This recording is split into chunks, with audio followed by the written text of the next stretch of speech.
नमस्कार दोस्तों और स्वागत है आपका 100% इंग्लिश के यूट्यूब चैनल पर। दोस्तों आज हम जिस शॉर्ट स्टोरी को कवर करने वाले हैं वो अफ्रीकन लिटरेचर का एक मास्टरपीस माना जाता है। स्टोरी का नाम है द कलेक्टर ऑफ ट्रेजर्स और इसकी राइटर है बेसी हेड। अगर आपको लगता है कि ये बस एक सिंपल क्राइम स्टोरी है जिसमें एक वाइफ अपने हस्बैंड को मार देती है तो वेट करिए। ये स्टोरी उससे कहीं ज्यादा डीप है। ये स्टोरी बात करती है पोस्ट कॉलोनियल बोस्टवाना की, जेंडर वायलेंस की और सबसे इम्पोर्टेंट उन ट्रेजर्स या खजानों की जो हम अपनी लाइफ में ढूंढते हैं। आज के वीडियो में हम इसका फुल हिस्टोरिकल कंटेक्स्ट देखेंगे, एक detailed scene by scene narrative समझेंगे और एंड में थीम्स और क्रिटिकल एनालिसिस डिस्कस करेंगे। सो अगर आपने टेक्स्ट नहीं भी पढ़ा, so don't worry, by the end of this video you will be an expert on this topic. Let's start. सबसे पहले कंटेक्स्ट समझना जरूरी है। बेसी हेड ने ये स्टोरी 1977 में पब्लिश की थी, लेकिन इसकी सेटिंग 1966 के आसपास की है, जब बोस्टवाना, जो पहले बेशुआना लैंड था, उसको इंडिपेंडेंस मिली थी।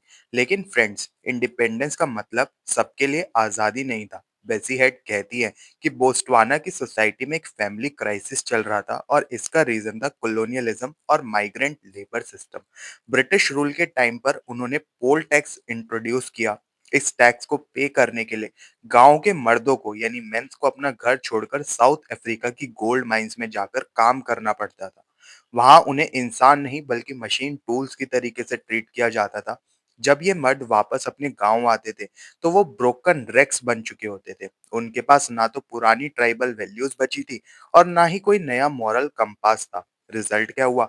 घर आकर वो फ्रस्ट्रेशन निकालते थे अपनी वाइफ और बच्चों पर। बेसी हेड कहती हैं कि ये मर्द अपनी इनर एम्प्टीनेस को भरने के लिए अल्कोहल और सेक्स का सहारा लेते थे। इस बैकग्राउंड में हमारी स्टोरी सेट है। सोसाइटी टूट चुकी है और जो मेन है वो दो कैटेगरीज में बट गए हैं, जिसके बारे में हम नैरेटिव में अभी बात करेंगे। कहानी शुरू होती है एक सफर से। एक पुलिस वैन सुबह 9 बजे नॉर्थ विलेज पूलेंग से निकलती है और पूरे दिन ट्रेवल करके हाबोरोनी, जो कि कैपिटल सिटी है, के सेंट्रल प्रिजन की तरफ जाती है। वैन के अंदर एक प्रिजनर बैठी है जो कि हमारी प्रोटैगनिस्ट है, डेक्लेदी मोकोपी। राइटर डिस्क्राइब करती है कि कैसे वैन जंगल से गुजरती है जहां लाइफ नॉर्मल चल रही है, एनिमल गेज कर रहे हैं, लेकिन प्रिजनर के लिए सब कुछ डिस्कनेक्ट हो चुका है। जैसे ही रात होती है, हबरोनी की लाइट्स दिखाई देती है। बेसी हेड लिखती हैं कि ये लाइट्स घोस्ट की तरह चमक रही थी। ये शो करता है कि मॉडर्न सिटी गांव की औरत के लिए कितना ज्यादा एलियन है। जब डिकलेडी प्रिजन पहुंचती है तो वहां की वार्डेस उससे पूछती है, so you have killed your husband, have you? डिकलेडी को लगता है कि जेल एक हॉरिबल जगह होगी, लेकिन यहाँ एक बड़ा ट्विस्ट आता है। जेल उसके लिए सजा नहीं बल्कि एक सेंचुरी, एक सेफ प्लेस बन जाती है। सेल में उसे चार और औरतें मिलती है। उनमें से एक है कैबोनिये। कैबोनिये उसे समझाती है कि यहाँ हम सबने अपने हस्बैंड्स को मारा है। वो डिक्लेडी को चाय ऑफर करती है और कहती है यहाँ शुगर नहीं मिलती, तो हम पॉरेज से शुगर स्क्रैप करके चाय में डालते हैं। ये डिटेल दिखाती है कि कैसे ये औरतें मुश्किल हालात में भी छोटी छोटी खुशियां ढूंढ लेती थी। अब स्टोरी फ्लैशबैक में जाती है कि आखिर डिक्लेडी ने ये मर्डर किया क्यों। बेसीहेड यहाँ नरेशन रोककर हमें बताती है कि बोस्टवाना में टू काइंड्स ऑफ मेन थे, मतलब दो तरीके के मर्द होते थे। एक थे द एविल मैन, जैसे हारे सेओ मोकोपी, डिक्लेडी का हस्बैंड। ये लोग इररिस्पॉन्सिबल थे, सिर्फ सेक्स और अल्कोहल के पीछे भागते थे। टेक्स्ट कहता है कि वो ऐसे बिहेव करते हैं जैसे they are the only penis in the world, the good man, the new man. जैसे पॉल, ये वो मर्द है जो poem of love and beauty जैसे है, वो अपनी फैमिली की केयर करते हैं। वैसे ये जो पॉल है, ये डिक्लेडी का नेबर है। डिक्लेडी एक बहुत ही हार्ड वर्किंग औरत है। उसके हाथ में जादू है। वो निटिंग करती है, बिल्डिंग बनाती है। गांव में उसे the women whose thatch does not leak कहा जाता है। उसने अकेले अपने 3 बच्चों को पाला है क्योंकि उसका हस्बैंड हारिसेओ उससे शादी करके 4 साल बाद उसे छोड़कर चला गया और दूसरी वुमेन्स के साथ घूमता है वो अब। डिक्लेडी की लाइफ में खुशी तब आती है जब उसके पड़ोस में थेबोलो फैमिली शिफ्ट होती है। पॉल और उसकी वाइफ केनालेपे। केनालेपे और डिक्लेडी बेस्ट फ्रेंड्स बन जाते हैं। केनालेपे की लाइफ परफेक्ट है। उसका हस्बैंड पॉल उससे प्यार करता है, घर में सब कुछ है उनके। डिक्लेडी के पास कुछ नहीं है, सिर्फ उसका काम है उसके पास। यहाँ बहुत ही कंट्रोवर्शियल और इम्पोर्टेंट सीन आता है। एक दिन केनेलेपे डिक्लेडी की हालत देखकर उसे ऑफर देती है, I can lend pal to you if you like. ये सुनने में अजीब लग सकता है, लेकिन ये फीमेल सॉलिडारिटी का एक्सट्रीम एग्जाम्पल है। केनेलोपे चाहती है कि उसकी फ्रेंड भी थोड़ा प्यार एक्सपीरियंस करे। डिक्लेडी फिजिकल रिलेशन के लिए मना कर देती है, लेकिन पॉल उसकी हेल्प करता रहता है, कभी खाना देकर, कभी इमोशनल सपोर्ट देकर। कन्फ्लिक्ट तब शुरू होता है जब डिक्लेडी का बड़ा बेटा बानाबोते स्कूल एग्जाम में ग्रेड ए लाता है। सेकेंडरी स्कूल की फीस है R85 और डिक्लेडी के पास है सिर्फ R65। उसे R20 की जरूरत है। वो मजबूरी में अपने हस्बैंड हारे सेहो के ऑफिस जाती है। हारे सेहो अब एक गवर्नमेंट जॉब में है, पैसे वाला आदमी है, लेकिन उसका कैरेक्टर वही एविलमैन वाला है। जब डिक्लेडी उससे पैसे मांगती है तो हारे सेहो उसे इंसल्ट करता है। वो कहता है, तुम पॉल से पैसे क्यों नहीं मांग लेती, सबको पता है कि तुम उसकी स्पेयर वाइफ हो। ये सुनकर डिक्लेडी चुपचाप चली जाती है, लेकिन जब ये बात पॉल को पता चलती है तो पॉल गुस्से में हारेसेहो को पंच मार देता है। हारेसेहो इस इंसिडेंट को अपनी ईगो पर ले लेता है। उसे लगता है कि पॉल उसके टेरिटरी में घुस रहा है। वो डिसाइड करता है कि वो घर वापस जाएगा, प्यार के लिए नहीं बल्कि डिक्लेडी पर अपना हक जमाने के लिए।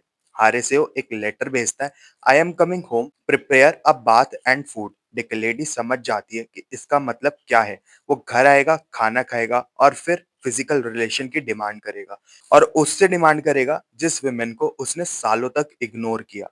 देखिए लेडी कुछ नहीं बोलती, वो शांति से तैयारी करती है, लेकिन किचन में वो एक बड़ा सा किचन नाइफ पत्थर पर घिसकर तेज कर रही होती है। रात होती है, हारे से वो आता है, खाना खाता है, बच्चों को इग्नोर करता है, फिर नेकेड होकर बेड पर सो जाता है और वेट करता है कि डिक्लेडी आएगी। डिक्लेडी अंदर जाती है, वो नाइफ निकालती है। सीन बहुत ग्राफिक और सिंबॉलिक है।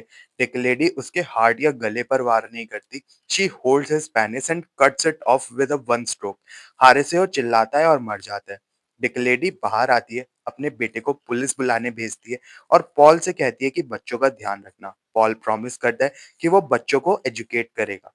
और बस यहाँ फ्लैशबैक खत्म होता है और हम वापस प्रिजन में आ जाते हैं, जहाँ डिक्लेडी को फाइनली शांति मिलती है। अब बात करते हैं स्टोरी के डीप मीनिंग्स की। The title, the collector of treasures. आप सोचेंगे कि ट्रेजर्स क्या है यहाँ पे। हारेसेहो के लिए ट्रेजर है पैसा, पावर और फिजिकल रिलेशन, लेकिन डिक्लेडी के लिए ट्रेजर था लव, काइंडनेस और ह्यूमन कनेक्शन। राइटर कहती है कि डिक्लेडी की लाइफ ऐश जैसी थी, लेकिन उसने राख में भी गोल्ड को ढूंढ लिया। ये गोल्ड था पॉल का रेस्पेक्ट, केनेलेपे की दोस्ती और उसके बच्चे। इवन जेल में भी वो फ्रेंडशिप का ट्रेजर कलेक्ट करती रही। फेलोक्रेसी एंड कास्टरेशन। क्रिटिक्स का मानना है कि डिक्लेडी का हारेसेहो के प्राइवेट पार्ट को काटना सिर्फ मर्डर नहीं बल्कि हेगेमोनिक सबवर्जन है। हारेसेहो को लगता था कि उसका पेनिस ही उसकी पावर का सोर्स है। डिक्लेडी ने उस सोर्स को ही काट दिया। ये पेट्रियार्की के मुंह पर एक तमाचा मारने जैसा है कि अगर तुम अपनी पावर का मिसयूज करोगे तो वो पावर तुमसे छीन ली जाएगी। The prison is utopia. Notice करिएगा कि स्टोरी में घर अनसेफ है लेकिन जेल सेफ है। बाहर की दुनिया में मर्दों का राज है जो औरतों को एक्सप्लॉइट करते हैं। जेल के अंदर औरतें एक दूसरे का ध्यान रखती हैं। ये बेसी हेड का कमेंट है। उस समय की सोसाइटी इतनी खराब हो चुकी थी कि एक वुमेन के लिए जेल ज्यादा बेहतर जगह थी उसके घर से। स्टाइल की बात करें तो बेसी हेड यूज करती है स्कास्ट टेक्निक, यानी वो ऐसे लिखती हैं जैसे कोई गांव का बुजुर्ग आदमी कहानी सुना रहा हो। इसलिए टेक्स्ट में you know, let me tell you जैसे कन्वर्सेशनल फ्रेजेस आते हैं। तो दोस्तों, द कलेक्टर ऑफ ट्रेजर सिर्फ एक विमेन की कहानी नहीं, ये एक पूरे नेशन का एक्सरे है जो कॉलोनियलिज्म और पेट्रियार्की के बोझ तले दब गया था। डिक्लेडी ने वायलेंस का रास्ता चुना जो ट्रेजिक है, लेकिन एंड में उसने अपने बच्चों का फ्यूचर जो कि असली ट्रेजर है पॉल के हाथों में सिक्योर कर दिया। बेसियड हमें फोर्स करती है सोचने पर कि असली ट्रेजर क्या है, पैसा या वो लोग जो हमारे बुरे वक्त में हमारे साथ खड़े होते हैं। आई होप आपको ये डिटेल्ड एनालिसिस पसंद आया होगा। अगर आपके कोई भी डाउट्स हैं तो आप कमेंट सेक्शन में जरूर पूछ सकते हैं। Don't forget to like, share and subscribe to 100% English channel और ऐसे इंसाइटफुल वीडियोस के लिए। मिलते हैं फिर अपने नेक्स्ट वीडियो में। तब तक के लिए happy studying and best of luck for your upcoming examinations.